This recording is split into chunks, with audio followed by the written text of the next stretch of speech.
یہ آپ حضرات یہ منزلیں جو طے کر کے آئے ہو، یہ جو کرایہ خرچ کر کے تشریف لائے ہیں، یہ یوں ہی نہیں ہے، سنی سنائی باتیں نہیں ہیں۔ ہاں، اس پر جو ملے گا انعام پھر پتہ چلے گا۔ ابھی تو بجائی ہے، الدنیا مزرعۃ الآخرہ، ابھی تو بجائی ہے، بیج ڈال رہے ہیں، پلے سے خرچ کر رہے ہیں، پلے سے۔ ہاں، جب پھر نتیجہ ظاہر ہوگا پھر پتہ چلے گا، پھر پتہ چلے گا۔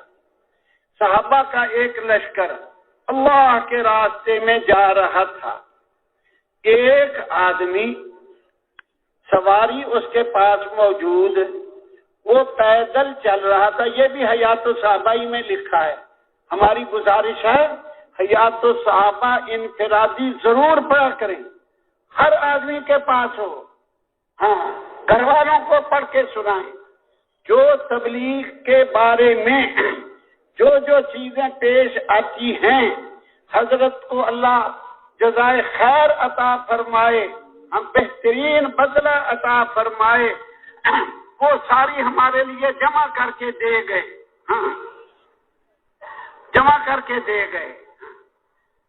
قاری محمد طیب صاحب رحمت اللہ علیہ نے انہی حیات الصحابہ کی ایک جلد کے شروع میں مقدمہ لکھا ہے، اور اس پہ یہ ارشاد فرمایا ہے کہ حضرت کے پوری امت پر دو احسان ایسے ہیں، پوری امت ان کا بدلہ نہیں دے سکتی۔ یہ لکھا ہے حضرت نے، حضرت مولانا محمد یوسف نور اللہ مرقدہ نے، پوری امت اس کا بدلہ نہیں دے سکتی۔ ایک تو یہ کہ تبلیغ کا کام، جو الفاظ پورے پڑھنے ہوں تو اس پہ دیکھ لینا، میں تو خلاصہ عرض کرتا ہوں۔ جو مولانا محمد الیاس رحمہ اللہ چھوڑ کے گئے، اس کو مضبوط بنایا اور پوری دنیا میں، ملکوں میں اس کی جڑیں لگائیں۔ یہ اس کا اتنا بڑا احسان ہے مولانا محمد یوسف رحمہ اللہ کا کہ پوری امت بدلہ نہیں دے سکتی۔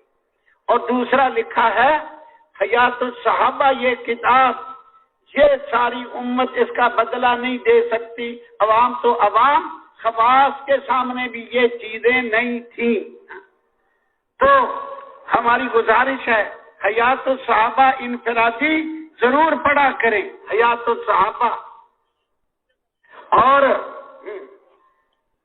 اس پہ لکھا ہے وہ آدمی پیدل چل رہا، سواری پاس موجود، ایک دوسرے آدمی نے اس سے پوچھا، بھائی تیرے پاس سواری بھی موجود ہے اور تو پیدل چل رہا ہے؟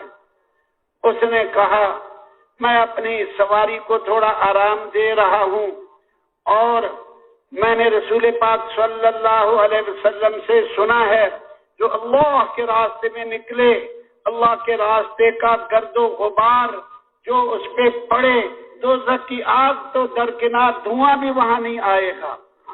ما مست النار، جو دھواں آگ اس کو چھونے کی بھی نہیں۔ یہ آدمی پوچھنے والا دور چلا گیا، سارے قافلے سے ایک طرف چلا گیا، وہاں جا کے زور سے پکار کے اسی آدمی سے پوچھا جس سے پہلے پوچھ چکا، ارے تیرے پاس سواری موجود ہے، پھر تو کیوں پیدل چل رہا؟ وہ سمجھ گیا کہ یہ سب کو سنانا چاہتا ہے، ابھی مجھ سے پوچھ کے گیا۔ اس نے پھر وہی جواب دے دیا، جو اللہ کے راستے کا گرد و غبار، میں اپنی سواری کو آرام دے رہا ہوں اور اللہ کے راستے کا گرد و غبار، وہاں دوزخ کی آگ تو کیا دھواں بھی نہیں آئے گا۔ سارے مجمع نے بھی سن لیا۔ راوی کہتے ہیں لوگوں نے گھوڑے سے نیچے چھلانگیں لگا دی اور سواریاں پاس موجود ہیں اور پیدل چلنے لگے، اور راوی کہتے ہیں جتنے پیدل چلنے والے میں نے اس دن دیکھے اور جتنا غبار اڑتا میں نے اس دن دیکھا، ساری زندگی کبھی نہ دیکھا۔ اب بتاؤ، آپ لوگ جو سفر کر کے آئے ہیں، یہ یوں ہی نہیں ہے